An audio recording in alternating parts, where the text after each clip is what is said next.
നമ്മുടെ മതം എന്ന് പറയുന്നത് അന്യരുടെ കൂടി എതിർപക്ഷത്തുള്ളവരുടെ കൂടി നന്മയെ ലക്ഷ്യം വെച്ചുള്ളതാണ്. ഇതാണ് മുത്തുനബി സല്ലല്ലാഹു അലൈഹി വസല്ലം തങ്ങളെ പഠിപ്പിച്ചത്. അതുകൊണ്ട് ഒരു പ്രഭാതം പുലരാനിരിക്കുന്നു. ആ പ്രഭാതത്തിൽ ഇന്ത്യ രാജ്യത്തെ മുഴുവൻ മുസ്ലിങ്ങളുടെയും തലയിലൂടെ റോളറുകൾ ഉരുളാൻ പോകുന്നു എന്ന് പറയുന്ന ഈ വീൺവാക്കുകൾ, ഈ ഭീഷണികൾ, ഈ തരത്തിലുള്ള ഭീതിപ്പെടുത്തലുകൾ, അതിൽ ഭയന്നു പോവേണ്ടവരല്ല നമ്മൾ. ഭയന്നിരിക്കുന്നവർക്ക് ഒരടി മുന്നോട്ട് പോകാൻ കഴിയില്ല.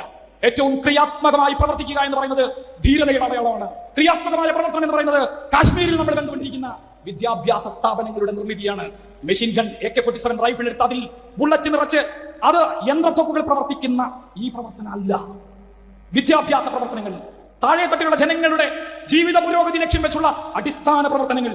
ഇന്ത്യയുടെ വ്യത്യസ്ത ഗ്രാമയോരങ്ങളിൽ കാന്തപുരം ഉസ്താദിന്റെ ശിഷ്യന്മാർ, മർക്കസിൽ നിന്ന് ഇറങ്ങിപ്പോയവർ, SSF-ന്റെ ആശയം പേറുന്നവർ, അവർ പ്രവർത്തിച്ചുകൊണ്ടിരിക്കുന്നു. കാശ്മീർ മുതൽ കന്യാകുമാരി വരെ ഈ രണ്ടറ്റത്തു നിന്നും SSF തുടങ്ങിയിട്ട് 50 വർഷമായില്ല. വളരെ ചെറിയ കാലം മാത്രം. ഈ ചെറിയ കാലയളവ് കൊണ്ടുണ്ടായ അത്ഭുതകരമായ മാറ്റത്തിന്റെ വിളംബരമാണ് ഇന്ന് കേരളത്തിന്റെ പുറത്തുള്ള എല്ലാ സംസ്ഥാനങ്ങളിലും ഒരേ സമയം ഇതുപോലെ ആയിരങ്ങളെ സാക്ഷി നിർത്തിയിട്ട് ഒരു പ്രഖ്യാപനം ഇവിടെ നടക്കാനിരിക്കുന്നത്. ആ പ്രവർത്തനത്തിന്റെ ഭാഗമാണ് നമ്മളെന്നാണ് നമ്മൾ ഓർക്കേണ്ടത്. മറ്റൊന്നിനെ കുറിച്ചും വേവലാതിപ്പെടേണ്ടതില്ല. തിരുനബി സല്ലല്ലാഹു അലൈഹി വസല്ലം തങ്ങളുടെ ഒരു പാഠം ഓർമ്മ വേണം. ലോകം അവസാനിക്കും എന്ന് വരികിലും നിങ്ങളുടെ കയ്യിൽ കിട്ടിയ ഒരു വിത്തിനോട്, ഒരു തയ്യോട് നിങ്ങൾക്ക് ചെയ്യാനുള്ള ധർമ്മം അത് നട്ടുപിടിപ്പിക്കുക എന്നതാണ്.